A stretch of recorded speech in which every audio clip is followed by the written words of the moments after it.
என்னோட பேர் வந்து பொன்ராஜம். எனக்கு வந்து 20 வயசில் மேரேஜ் ஆச்சு. ஸோ எனக்கு ஃபஸ்ட்டு குழந்த வந்து 24 வயசில் பிறந்தா.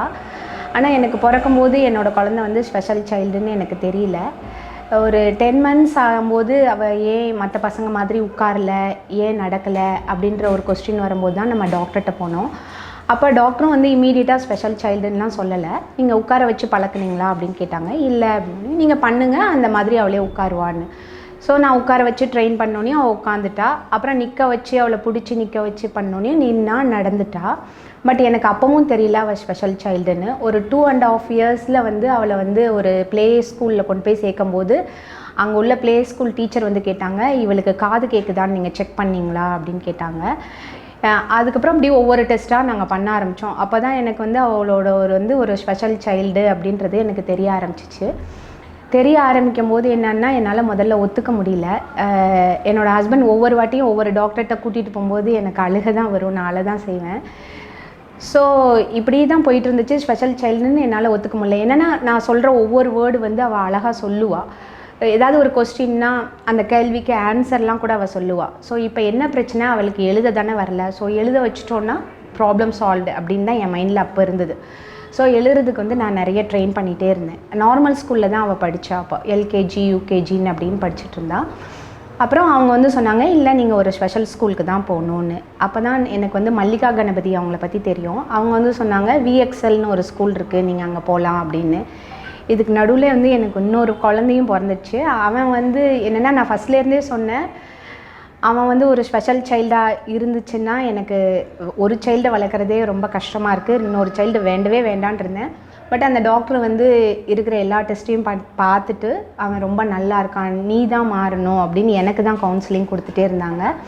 எந்த ப்ராப்ளமும் இல்லை. அவன் பிறந்து ஒரு 6 மந்த்ஸ் வரைக்கும் எந்த டிஃப்ரென்ஸும் இல்லை, ரொம்ப நல்லா இருந்தான். 6 மந்த்ஸுக்கு அப்புறம் தான் அவனுக்கும் டிஃப்ரென்ஸ் தெரிய ஆரம்பிச்சிச்சு. அவனும் வந்து ஸ்லோவாக இருக்கிறான் அப்படின்றது வந்து தெரிய ஆரம்பிச்சிது.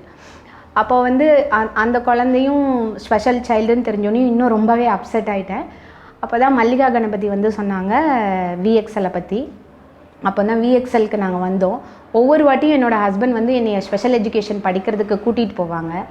எல்லோரும் 15 பேப்பர்ஸ் நீ எக்ஸாம் எழுதுவியா 2 ஸ்பெஷல் சைல்டை வச்சு அப்படின்னு கேட்டோன்னையும் என்னால் முடியாது அப்படின்னு சொல்லிட்டு நான் திரும்பிடுவேன். இங்கே வந்து வசுதா மேமை வந்து நான் மீட் பண்ணோன்னையும் அவங்க வந்து சொன்னாங்க, ஃபஸ்ட்டு வந்து 15 பேப்பர்ஸ் எழுதிடுவியான்னு என்னை கேட்கல, 1 வீக் நீ வந்து பாரு, கிளாஸ்லாம் எப்படி இருக்குன்னு பாரு, பார்த்துட்டு உன்னால் முடிஞ்சதுன்னா கன்டினியூ பண்ணிக்கோ அல்லது வேண்டாம் அப்படின்னாங்க. அவங்க வந்து அந்த கேள்வி தான் வந்து நீ பண்ணிடுவியா அப்படின்னு கேட்டால் நான் பயந்து போயிருப்பேன். நீ 1 வீக் பண்ணி பாருன்னு ஒரு ஸ்பேஸ் கொடுத்த உடனே நான் சரின்னு அக்செப்ட் பண்ணிவிட்டு ஸ்பெஷல் எஜுகேஷன் படிக்க ஆரம்பித்தேன். அந்த ஸ்பெஷல் எஜுகேஷன் படிக்கலைன்னா என்னோடய லைஃபே வேறு மாதிரி தான் இருந்திருக்கும். ஏன்னா என் குழந்தைய நான் எங்கேயாவது வெளியில் கூட்டிகிட்டு போகிறேன்னா நானும் என் ஹஸ்பண்டையும் பேசியிருப்போம் பீச்சுக்கு போகிறோன்னு. ஆனால் இன்பிட்வீன் நாங்கள் வந்து ஒரு கோவிலுக்கு போயிருப்போம். ஆனால் அவள் வரமாட்டா. என் பொண்ணு தரன்னு நான் கோயிலில் இழுத்துட்டு தான் போயிருக்கேன். எனக்கு புரியலை ஏன் அவள் அப்படி பண்ணுறா அப்படின்னு. ஏன்னா நான் ஃபஸ்ட்டு சொன்னது பீச்சாக இருக்கும், இப்போ சொன்னது கோவில். ஸோ நான் மாற்றி சொல்லிட்டேன், அதனால தான் அவள் வரமாட்டேன்றா அப்படின்றதே எனக்கு புரியலை. இங்கே வந்து ஸ்பெஷல் எஜுகேஷன் படித்து இங்கே உள்ள பசங்களோட எல்லாம் இருக்கிறதுக்கு அப்புறம் தான் எனக்கு வந்து நம்ம மட்டும் தனியாக இல்லை, இத்தனை பேரண்ட்ஸ் இருக்காங்க, இத்தனை குழந்தைங்க இருக்கிறாங்க அப்படின்றது வந்து ரொம்ப நம்பிக்கை தகுந்ததாக இருந்துச்சு. இப்போ வந்து என் குழந்தைங்க 2 பேரும் ஸ்பெஷல் அப்படின்னு எனக்கு தோன்றதே இல்லை. ஏன்னா இங்கேயும் நான் ஸ்கூலில் பசங்களோடு இருக்கிறேன், வீட்லேயும் இருக்கிறேன். அவங்க சொல்கிறது எல்லாமே எனக்கு புரியுது, நான் சொல்கிறதையும் அவங்க செய்கிறாங்க. அதனால் ஸ்பெஷல் சைல்டு அப்படின்ற தாட்டே என் மைண்டில் இல்லை. இப்போ வந்து என்னென்னா, என் பொண்ணு வந்து ஒரு ரைஸ் வச்சு சாதம் வச்சு பருப்பு வச்சு பண்ணுற அளவுக்கு இண்டிபெண்டாக, பட் நான் கூட நிற்கணும், இத்தனை டம்ளர் தண்ணி ஊற்றுனியா அப்படின்லாம். ஸோ அந்த அளவுக்கு அவள் பண்ணுறா. இப்போ லாக்டவுன்லாம் வந்தப்போல்லாம் வந்து நாங்கள் எங்கள் வீட்டில் நாங்களே எப்படி மேனேஜ் பண்ணிக்கிறது, ஃபுல் டைமும் பசங்களோடு தான் இருக்க போகிறோம், எங்கேயும் வெளியில் போகலை. ஸோ ஆக்குபைடாக இருக்கணும்னு சொல்லிட்டு அவளே ரைஸ் வச்சு பருப்பு வச்சு அப்புறம் வீடு பெருக்கி மாப் போட்டு அப்புறம் அவங்க துணியை அவங்களே துவைச்சி காய போட்டு அப்படியே நாங்கள் பாட்டு பாடிட்டே அந்த மாதிரி இந்த ஃபஸ்ட்டு லாக்டவுனை வந்து ரொம்ப செமையாக என்ஜாய் பண்ணி தான் லாக்டவுனில் இருந்தோம். So this is the play therapy room. This is the favorite place of all the children, even if they are small to when they are big. Play therapy is a space where the children are left to be by themselves and play, and me as a therapist would sit and watch what is coming from their play. Most of the time we keep looking at the children and they are always seen. This is one place they feel free, and when they are free, everything that has gone inside them, if they learn something, that comes out. If something has troubled them, that comes out. If they want to meet another friend, this is the place they can meet. It's a safe place. Nobody is telling them what to do, how to do. And most of the time the children need just to breathe. So this is one place where they feel free to breathe over here, and that becomes biggest therapy for them, because they may be fighting and very aggressive. When they come into the room, it's like, whew, I can be free and relaxed here. என் பேர் சாந்தி. நான் வந்து black பிரிண்டிங்கில் வந்து பசங்களோட train பண்ணுறேன். So பசங்களுக்கு வந்து ஒரு இடத்துல நின்று ஸ்ட்ரெயிட்டாக எப்படி ஒர்க் பண்ணணுன்றதுக்காக இது வந்து ஐ கான்டாக்டும் வந்து கரெக்டாக அவங்களுக்கு கைப்பிடிச்சு நல்ல கையால் இறுக்கி பிடிச்சி அந்த பிளாக் டிப் பண்ணி கொண்டு வந்து பிளாக் அங்கே அந்த குறிப்பிட்ட இடத்துல வைக்கிறதுக்கு அவங்களுக்கு ட்ரெயின் பண்ணிகிட்ருக்கோம். ஸோ இவங்க ஸ்ட்ரெயிட்டாக நின்று இந்த இடத்துல இந்த பக்கம் அந்த பக்கம் எதுவும் சாயாத ஸ்ட்ரெயிட்டாக நின்று நம்ம அந்த கண் பார்வையை கரெக்டாக கொண்டு போயிட்டு அந்த பிளாக் பிரிண்டிங் எந்த இடத்துல வைக்கிறோம் அப்படின்றத கரெக்டாக பாயிண்ட் அப் பண்ணி, ஸோ அந்த கரெக்டான பொசிஷனில் வைக்கிறதுக்கு கண் பார்வைக்கு கரெக்டான இடத்த பார்க்குறதுக்கும் அவங்களுக்கு ஹெல்ப் பண்ணுது. ஸ்ட்ரெயிட்டாக நின்று பிளாக் பிரிண்டிங் பண்ணுறச்சு ஸ்ட்ரெயிட்டாக நிற்கணும் அப்படின்ற அந்த இதுவும் ஆகிறது. அந்த பிளாக் பிரிண்டிங் பண்ணுறச்சு அந்த ப்ரெஸ் பண்ணுறாங்க இல்லைங்களா, அந்த கை மொத்தமாக விரல் பிடிச்சி நல்ல டைட்னஸோடு இறுக்கி அதை அழுத்தி பண்ணுறச்சே அவங்க கிராஸ் மோட்டார்ஸ் எல்லாமே அவங்களுக்கு நல்ல வேலை பண்ணுறதுக்கு இந்த பிளாக் பிரிண்டிங் ஹெல்ப் பண்ணுது. ஸோ இதை வந்து நாங்கள் இது பிரிண்ட் போட்டதுக்கப்புறம் இதை கட் பண்ணிவிட்டு பேக்காக ஸ்டிச் பண்ணுவோம். ஸோ என்ன மாதிரி நம்ம டைப்பில் என்ன மாதிரி பண்ணணுமோ அந்த மாதிரி நாங்கள் அதை மாற்றி ஸ்டிச் பண்ணி. Hi, my name is Abirami. நான் இங்கே 3.5 years ஒர்க் பண்ணிகிட்ருக்கேன் ட்ரெயினிஸோட. இங்கே இப்போ டெய்லரிங் என்ன ஒர்க் பார்த்தீங்கன்னா, ஜூட் மெட்டீரியல்ஸ், நான் ஓவன், அப்புறம் கிளாத் ஸ்டிச்சிங், நிறைய மெட்டீரியல்ஸ், நிறைய விதமான பேக்ஸ் எல்லாம் இங்கே நாங்கள் ஸ்டிச் பண்ணுறோம். அது பசங்க எப்படி ட்ரெயின் பண்ணுறோம் அப்படின்னா, என்ன மெஷர்மெண்ட் பேக்கோட மெஷர்மெண்ட் என்ன கொடுக்குறாங்களோ அந்த மெஷர்மெண்ட் ஏற்ற மாதிரி நாங்கள் ஃபர்ஸ்ட் டெம்ப்ளேட் உருவாக்கிடுவோம். அந்த டெம்ப்ளேட் ட்ரெயினிஸ்க்காக அந்த டெம்ப்ளேட் உருவாக்கிட்டு அதுக்கப்புறம் அந்த மெட்டீரியல்ஸை வச்சு எப்படி அந்த டெம்ப்ளேட்டை வச்சு மார்க் பண்ணணும் அப்படின்ற ட்ரைனிங் நாங்கள் கொடுக்குறோம். அது கரெக்டாக அந்த ஸ்ட்ரைட் லைன் அப்வர்ட்ஸ் பண்ணுறது, சைடில் வர்றது, அப்புறம் டவுன்வர்ட்ஸ் அந்த கோஆர்டினேஷன், அந்த லைன் கரெக்டாக அந்த கோடல் இல்லாமல் சரியாக பண்ணுறது, அது நாங்கள் ட்ரைனிங் கொடுக்குறோம். அதுக்கப்புறம் அந்த cutting work, how to handle scissor எப்படி ஹேண்டில் பண்ணணும் அந்த ஒரு இது. அப்புறம் அந்த லைன்ஸில் என்ன மார்க்கர் லைன் வந்து அந்த மார்க்கர்ஸ் இருக்கும், அந்த கலர் பேஸ் பண்ணி அந்த கலரில் கட் பண்ணணும், கரெக்டாக அந்த லைன்ஸில் ஃபோக்கஸ் பண்ணி கட் பண்ணணுன்றதையும் நாங்கள் ட்ரெயின் பண்ணுறோம். I'm Mrs. Butch. I'm 86 years old, and I'm happy training children. I work with special children and special adults. Besides clay work, I do bead work, I'm a craft person and can do all types of craft. But I'm now working with the special children. பசங்களோட work பண்ணும்போது இப்போது கிரன்ஃபோர்ஸ் bumps India லிமிட்டட்னு எங்களுக்கு வந்து CSR ஒருத்தர் இருக்கா, அவள் வந்து support பண்ணிட்டுருக்கா. கிரன்ஃபோர்ஸ்கிட்டே digitalisation of records அப்படின்ற மாதிரி ஒரு ப்ராஜெக்ட் க்ரியேட் பண்ணி அதை வந்து இப்போது டாக்குமெண்ட்ஸ் எல்லாமே நாங்கள் இந்த மாதிரி ஸ்பெஷல் சில்ட்ரன்ஸை எங்கள் ஸ்பெஷல் அடல்ட்ஸை வச்சு நாங்கள் ரெக்கார்டு இது பண்ணிட்டுருக்கோம், ஸ்டோரேஜ் பண்ணிட்டுருக்கோம். இதில் வந்து மெயினாக இந்த ஓல்டு ரெக்கார்ட்ஸ் எல்லாமே வந்து கொஞ்சம் ஒரு ஸ்டேஜுக்கு மேலே போச்சுன்னா நம்மளுக்கு ஸ்பாயில் ஆகிடும்ன்றதுனால அதை வந்து நம்ம சிஸ்டமில் போட்டு அதை வந்து ஸ்டோர் பண்ணி வச்சுன்னு ஃப்யூச்சரில் அந்த இன்கம் டேக்ஸ் அசஸ்மெண்ட்லாம் வரும்போது நம்மளுக்கு காமிக்கிறதுக்கு ரொம்ப ஹெல்ப்ஃபுல்லாக இருக்கும். அதை ரெக்கார்ட் க்ரியேட் பண்ணுறதுக்காக இந்த மாதிரி பசங்களை வச்சு அந்த ஸ்கேனிங் பண்ணி அதை வந்து அந்த சிஸ்டமில் ஸ்டோர் பண்ணி அதுக்கு வந்து கொஞ்சம் அந்த சாஃப்ட்வேர்லாம் நாங்கள் வாங்கி அதை வந்து ஸ்டோர் பண்ணுறதுக்கான க்ளவுட்ஸ் இதெல்லாம் இது பண்ணிட்டுருக்கோம். ஸோ இதெல்லாம் பண்ணும்போது அந்த டிஜிட்டலைசேஷன் ஆஃப் ரெக்கார்ட்ஸ்ன்னு வரும்போது அவங்களுக்கு இது ரொம்பவே வந்து ஹெல்ப்ஃபுல்லாக இருக்கும். அந்த இடத்துல சிட்டிங் டாலரன்ஸ் வேணும், அதே மாதிரி ஐ கோஆர்டினேஷன் கரெக்டாக நம்ம அந்த பேப்பரை ப்ளேஸ் பண்ணுறோமான்றது வேணும். ப்ளேஸ் பண்ணிவிட்டு அதை வந்து திரும்பி அகைன் போய் மவுஸ் மூவ் பண்ணுறதுக்கு அவங்களுக்கு அந்த ஃபிங்கர்ஸ் எல்லாமே வந்து இதாக இருக்கும். என் பேர் பகவதி. இது வந்து பென் ஸ்டாண்ட் பண்ணிகிட்டு இருக்கிறாங்க. ஃபஸ்ட்டு இந்த பென் ஸ்டாண்ட் பண்ணுறதுக்கு என்னென்னா, கிளாத்தில் பசங்களுக்கு அவங்களுடைய கையை பிடிச்சி இது ரைட் இது லெஃப்ட் அப்படின்னு சொல்லி கிளாத்தில் ஃபஸ்ட்டு சொல்லி கொடுப்போம். கிளாத்தில் பின்ன ஆரம்பித்ததுக்கப்புறம் தான் ஜூட் எடுத்து அந்த ஜூட்டில் வந்து எப்படி மெஷர்மெண்ட் எடுக்கணும்னு சொல்லி இன்ச் டேப்பை வச்சு பசங்களுக்கு இப்படி தான் மெஷர்மெண்ட் எடுக்கணும், இத்தனை மீட்டர் இவ்வளோ எடுக்கணும் அப்படிங்கிறத ஃபஸ்ட்டு சொல்லி கொடுத்துருவோம். மெஷர்மெண்ட் எடுக்க கற்றுக்கிட்டதுக்கப்புறம் அவங்களையே ஜூட்டில் ஃபஸ்ட்டு கிளாத்தில் பண்ணி முடிச்சுடுவாங்க. அதுக்கப்புறம் ஜூட்டில் அவங்களே பின்ன கற்றுக்குறாங்க. பின்ன கற்றுக்கிட்டதுக்கு அப்புறம் தான் பென் ஸ்டாண்ட் வந்து எப்படி தைக்கணும், எப்படி ஃபஸ்ட்டு ஜாயின் பண்ணணும், நீடியலில் எப்படி ஊசி கோர்க்கணும் அப்படிங்கிறத ஃபஸ்ட்டு சொல்லி கொடுத்துடுவோம். அவங்களே த்ரெட்டில் வந்து ஊசி கோர்த்துடுவாங்க. கோர்த்ததுக்கப்புறம் அவங்க அதை கற்றுக்கிட்டதுக்கு அப்புறம் தான் அப்புறம் அவங்க கற்றுக்கிற வரைக்கும் மார்க்கரை வச்சு மார்க் பண்ணி காமிப்போம். இந்த இடத்துல குத்தணும், இந்த இடத்துல குத்தணுங்கும்போது அவங்களே அந்த மார்க் பண்ண இடத்துல அவங்களே நீடியலால் குத்தி இழுப்பாங்க. இப்போ இவங்கெல்லாம் பார்த்திங்கன்னா இண்டிபெண்ட்டாக பண்ணுவாங்க. எனக்கு வந்து ஒரு மனசுக்குள்ளே ஒரு வருத்தம் இருந்துச்சு. என்னென்னா, நானும் என்னோடய ஹஸ்பண்டும் ஒரு க்ளோஸ் ரிலேட்டிவ். அவங்க 2 பேரும் கல்யாணம் பண்ணதுனால தான் 2 சைல்டு வந்து ஸ்பெஷல் சைல்டாக ஆயிட்டாங்க அப்படின்ற ஒரு எண்ணம் வந்து இருந்துக்கிட்டே இருந்தது. அப்போ நான் ஸ்கூலில் இருக்கிறச்ச ஒரு நாள் எங்கள் மேம் லக்ஷ்மி மேம் வந்து ஒரு கிளாஸ் எடுத்தாங்க.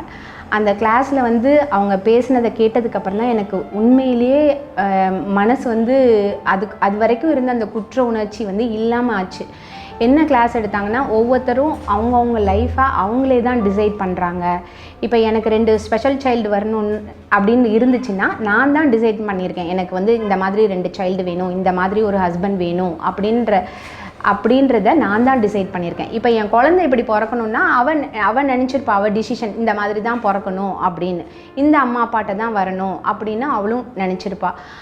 அப்புறம் தான் எனக்கு தோணுச்சு, நம்மளே டிசைன் பண்ண நம்ம வாழ்க்கையை நம்ம ஏன் அழுதுகிட்டே வாழணும், அது தேவையே இல்லையே, நம்மளே சூஸ் பண்ணி வந்த வாழ்க்கையை சந்தோஷமாக வாழலாம்ல, அது எதற்கு அழுதுகிட்டே வாழணும் அப்படின்னு சொல்லிட்டு அதில் இருந்து அந்த குற்ற உணர்ச்சியும் இல்லை, அழுகிறதும் இல்லை, ஹாப்பியாக இருக்கிறோம்.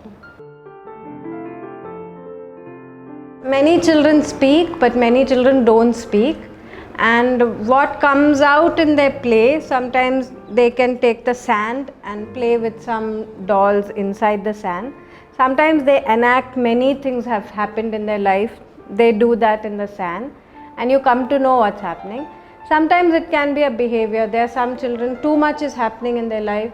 They come and clear everything, or they want to clean everything out. So from the play, from the behavior of theirs, from what they are playing with, some just choose to sit. So what they are doing becomes a therapy for them. Many are something traumatic has happened to them. When they play it out many times, that gets healed for them. You need somebody to watch you and they know this is a safe place, so that happens for them. So இது வந்து beat work பண்ணுறது வந்து first அவங்களுக்கு என்ன மாதிரி beat work என்ன தோன்றதோ அந்த beads அப்படியே என்ன கலர் வேணால் எடுத்து போடலாம். அதில் வந்து அவங்களுக்கு அந்த பீட்ஸில் ஊசி வந்து அந்த சின்ன ஓட்டைக்குள்ளே போட்டு எடுக்கிறத வந்து அவங்களுக்கு அதை கூர்ந்து கவனிக்கிறதுனால அவங்களுக்கு நல்லா அந்த ஐ கான்டாக்ட் நல்லா அதுக்குள்ளே பார்வை நல்லா பதிச்சு பண்ணுறதுனால அவங்களுக்கு ஒரு இடத்துல உட்காந்து அதை பொறுமையாக பண்ணுற அந்த இது வரும். ஸோ அதனால் அவங்க நடந்துகிட்டே இருக்கிறவங்களுக்கு இந்த இது கொடுத்துட்டு ஒரு இடத்துல இது வந்து எவ்வளோ நேரம் உட்காந்து பண்ணுவாங்கன்னு சொல்ல முடியாது. அவங்களுக்கு இன்ட்ரெஸ்ட் ஆகிடுச்சுன்னா அதுலேயே உட்காந்து பொறுமையாக அவங்க பண்ண ஆரம்பிச்சிருவாங்க, அது பிடிச்சிடுதுன்னா. ஸோ இந்த பீட் ஒர்க்கு பண்ணுறது வந்து ஃபஸ்ட்டு எல்லா கலரும் அவங்க மிக்ஸ் பண்ணி தான் போடுறச்சு. அதுக்கப்புறமா அவங்களுக்கு வந்து கொஞ்சம் கொஞ்சமாக அதை போடுறதுக்கு ட்ரெயின் ஆகிட்டதுக்கப்புறமா 3 and 3 2 கலர்ஸ் கொடுப்போம். 2 கலர்ஸ் கொடுத்துட்டு ஒரு கார்ட்போர்டில் ரெட்டுனா ரெட்டு அந்த ரெட் பீட்ஸ் எடுத்து லைனாக 3 பீட்ஸ் ஒட்டிட்டு அதில் ரெட்டுன்னு எழுதிடுவோம். ஸோ க்ரீன் கொடுக்குறோன்னா க்ரீன் 3 பீட்ஸ் அந்த மாதிரி ஒட்டிட்டு எழுதிடுவோம். ஸோ அந்த கார்ட்போர்டு அங்கே வச்சிட்டோம்னா அதை அவங்க கவனித்து ஸோ ரெட்டில் 3 போடணும், நெக்ஸ்ட்டு கலர் என்ன இருக்கோ அதில் 3 போடணும் அப்படின்றத அதை கவனித்து அவங்க அந்த 3 எடுத்து அவங்களே ஸ்டார்ட் பண்ண ஆரம்பிச்சிருவாங்க. இதுக்கப்புறமா அதை நாங்கள் ப்ராடக்டாக என்ன பண்ணலாம் அப்படின்றத அவங்கள வச்சு செய்ய ஆரம்பிக்கும். இப்போ ட்ரைனிஸ் ஸ்டிச்சிங் பண்ணுறது பார்த்திங்கன்னா ஒரு 4 மெம்பர்ஸ் ஸ்டிச் பண்ணுறாங்க. இங்கே அங்கே ஸ்டிச்சிங் எப்படி நாங்கள் மெத்தட் சொல்லித்தரோன்னா, ஃபஸ்ட்டு ஒரு 1 வீக்குக்கு அந்த பாபின் கேஸ் அந்த எப்படி ஃபஸ்ட்டு சிட்டிங் பொசிஷன் ஃபர்ஸ்ட், அதுவே ஒரு 2-3 டேஸ் நாங்கள் அதை கண்டினியூ பண்ணுவோம். அதுக்கப்புறம் how to put the thread in machine அப்படின்னு சொல்லிட்டு ஒரு பார்ட்டாக சொல்லி கொடுப்போம். ஃபர்ஸ்ட்டு த்ரெட் போடுறது, அதுக்கப்புறம் இந்த லெஃப்ட் ஹேண்ட் சைட், அப்புறம் அதை எதில் போட்டு எப்படி கொண்டு வந்து அந்த நீடில் கோக்கணும். அது ஒரு 1 வீக், அந்த பசங்களை பொறுத்து 10 days ஆகலாம், 15 days ஆகலாம், 1 வீக்கில் கூட கற்றுப்பாங்க. அதுக்கப்புறம் how to pedal, first pedal எப்படி பெடல் பண்ணணும், அதில் எல்லா கோஆர்டினேஷனும் வரணும். அந்த கை சுற்றுறது, அப்புறம் அந்த ஃபோக்கஸ் ஆன் அந்த கிளாத் வச்சு நம்ம ஸ்டிச் பண்ணுறோன்னா அந்த ஐ கான்டாக்ட் ஃபோக்கஸ் எல்லாமே இதில் இருக்கணும். அதுக்கப்புறம் பெடலிங், கால் எல்லாமே அதில் கோஆர்டினேஷன் பண்ணால் மட்டும்தான் அந்த மிஷின் ஹேண்டில் பண்ண முடியும். அதுக்கான ட்ரைனிங் ஃபர்ஸ்ட் கொடுத்துட்டு அதுக்கப்புறம் சின்ன சின்ன பீஸ்லேருந்து ஸ்டார்ட் பண்ணுவோம். ஃபர்ஸ்ட் ஒரு சின்ன கிளாத்தில் ஒரு லைன் போட்டு கொடுத்துட்டு அந்த லைனில் கிராஸ் ஸ்ட்ரெயிட் லைனில் அவங்க தைக்கணும், அந்த லைனில் தைக்கணும் அப்படின்னு அந்த பேசிக் அந்த இதுவை சொல்லி கொடுத்துருவோம். அதுக்கப்புறம் ஒரு ஃபோல்ட் பண்ணி அந்த ஃபோல்டில் வெளியில் வராமல் அந்த ஃபோல்டிங்கில் எப்படி ஸ்டிச் பண்ணுறாங்க அப்படின்றத பார்த்து அதை நெக்ஸ்ட் பண்ணுவோம். அப்புறம் பேக்ஸ் அப்படின்னு எடுக்க போனீங்கன்னா அண்ட் தென் பேக்கோட ஹேண்டில்ஸ் வந்து கொடுப்போம். ஏன்னா ஹேண்டில் தான் கொஞ்சம் ஈஸியாக இருக்கும். அந்த டபுள் ஃபோல்ட் பண்ணிவிட்டு மிடில் எப்படி ஸ்டிச் பண்ணுறதுன்ட்டு ஃபஸ்ட்டு ஹேண்டில் ப்ராசஸ் கொடுத்துருவோம். அவங்க நல்லா ட்ரெயின் ஆயிட்டாங்க அப்படின்னா ஆர்டர் வரும். அந்த ஆர்டருக்கு ஏற்ற மாதிரி அந்த பசங்களால் எவ்வளோ முடியும்னு எங்களுக்கு தெரியும், அவங்க எவ்வளோ கேப்பபிள் அப்படின்னு தெரியும். அதனால் இன்றைக்கி அவளால் எவ்வளோ முடியுது அப்படின்னு பார்த்து நாங்கள் ஃபர்ஸ்ட் அதை எடுத்து கொடுத்துருவோம். எவ்வளோ பண்ணுறா அப்படின்னு எடுத்து கொடுத்துட்டு அவள் முடிக்கிறாளான்னு பார்த்துட்டு அந்த ஸ்டெப் பை ஸ்டெப்பாக போகிறது. இன்றைக்கி ஒரு 2 முடியுதுன்னா அவளால் அது முடிச்சுட்டு அது எப்படி அவங்களுக்கு என்கரேஜ்மெண்ட் பண்ணுறோன்னா ஒரு 1 பண்ணாலுமே அந்த போர்டில் அவங்க வந்து அன்றைக்கி என்ன பேக் ஸ்டிச் பண்ணாங்க, அது என்ன மெட்டீரியல், அது என்ன எத்தனை ஸ்டிச் பண்ணாங்க கவுண்டிங்ஸ், அதை கவுண்ட் பண்ணி அந்த போர்டில் எழுதிட்டு போகிறது. அது ஒரு என்கரேஜ்மெண்ட்டாக இருக்கும். ரைட்டிங் ஸ்கில் அவங்களுக்கு எல்லாமே அது தெரிஞ்சிருந்து அதுவும் அது என்கரேஜ் பண்ணுற அந்த பேசிக் அந்த இதுவும் நீட் இருக்கிற மாதிரி இருந்தால் அதுவும் அந்த ரைட்டிங் எல்லாமே வந்துடும்.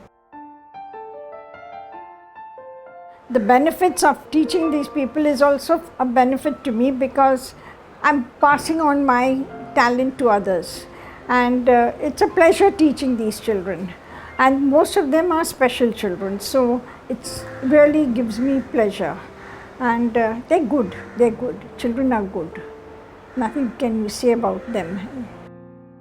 இவர் வந்து பீடு வந்து எல்லாம் கலந்துருக்குது. இது வந்து ஒயிட்டு பிங்க் வந்து தனித்தனியாக எடுத்து இது பண்ணி வைக்கிறாரு. பெரிய பீடில் வந்து அவரேவே தானாகவே எடுத்து கோப்பார். சின்ன பீடு வந்து அவருக்கு ஃபஸ்ட்டு கையில் பிடிக்க வரல, அதுக்கப்புறம் இப்போ அவர் கையிலலாம் இது பண்ணுறாரு. அதுக்கப்புறம் இப்போ நெக்ஸ்ட்டு கலராக எடுத்து வைக்கிறதுக்கு அவருக்கு ட்ரை பண்ணுறோம். இது வந்து என்னென்ன கலருங்கிறது ஃபஸ்ட்டு அவங்களுக்கு தெரியாது. இது இது வந்து பிங்க்கு, இது ஒயிட்டுன்னு ஃபஸ்ட்டு நாங்கள் சொல்லி கொடுப்போம்.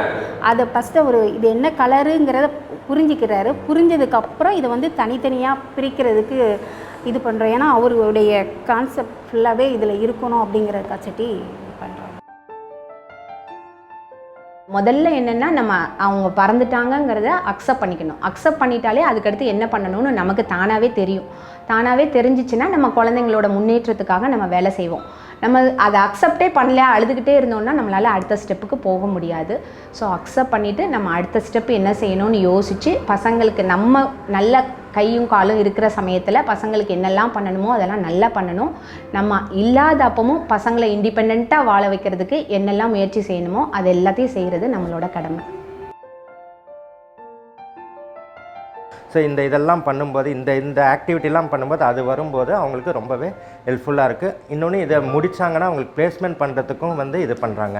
இது இப்போ ட்ரைனிங் பண்ணுறது இல்லாமல் கிராண்ட்ஃபோர்ஸில் இவங்களுக்காக ஸ்டைஃபன் கொடுக்கறதுக்கும் எங்களுக்கு சப்போர்ட் பண்ணுறாங்க. ஸோ எல்லா ஆக்டிவிட்டிலுமே பார்த்திங்கன்னா இப்போ block printing, tailoring, art and craft, அப்புறமா இந்த டிலேஷன் ஆஃப் ரெக்கார்ட்ஸ், இது எல்லாத்துக்குமே நம்ம ஸ்டைஃபன் பசங்களுக்கு ஸ்டைஃபன் கொடுத்துணும். எவ்ரி மந்த் யார் யாரெல்லாம் ஃபுல்லாக இண்டிவிஜுவலாக பண்ணுறாங்களோ எல்லாருக்குமே ஸ்டைஃபன் கொடுத்துட்டுருக்கோம். ஆக்சுவலாக என்னென்னா நான் எல்லா விஷயத்துக்கும் பயப்படுற மாதிரியான ஒரு கேரக்டர். எதுவும் தனியாக சின்ன வயசுலலாம் நான் பண்ணது கிடையாது. தனியாக எங்கேயுமே போனது கிடையாது. ஸ்கூல்னாலுமே வீட்டிலேருந்து பக்கத்தில் நடக்கிற ஸ்கூலுக்கு தான் எங்கள் அம்மா அனுப்புவாங்க. ஒரு பஸ் ஏற்றி கூட அனுப்ப மாட்டாங்க. இப்படி இருக்கிற என்னைய இன்றைக்கி ஒரு தைரியமான ஒரு மனுஷியாக மாற்றினது கண்டிப்பாக என்னோடய 2 பசங்களும் தான். ஏன்னா என் பொண்ணு பிறந்ததுக்கப்புறம் தான் நான் தனியாகவே எங்கேயும் போக ஆரம்பித்தேன். அவளை கூட்டிகிட்டு ஒவ்வொரு டாக்டருக்காக ஃபஸ்ட்டு போக ஆரம்பித்தேன்.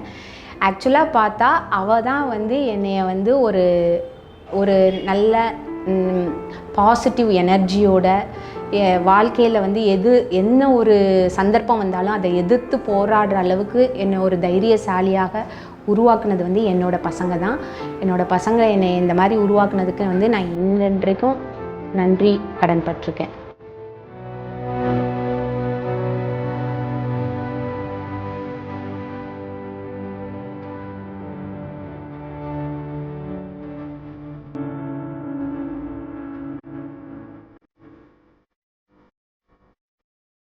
இப்போ இதான் சைல்டு ஹோல் சைல்டுனாக்க ஒரு போர்ஷனில் கொஞ்சம்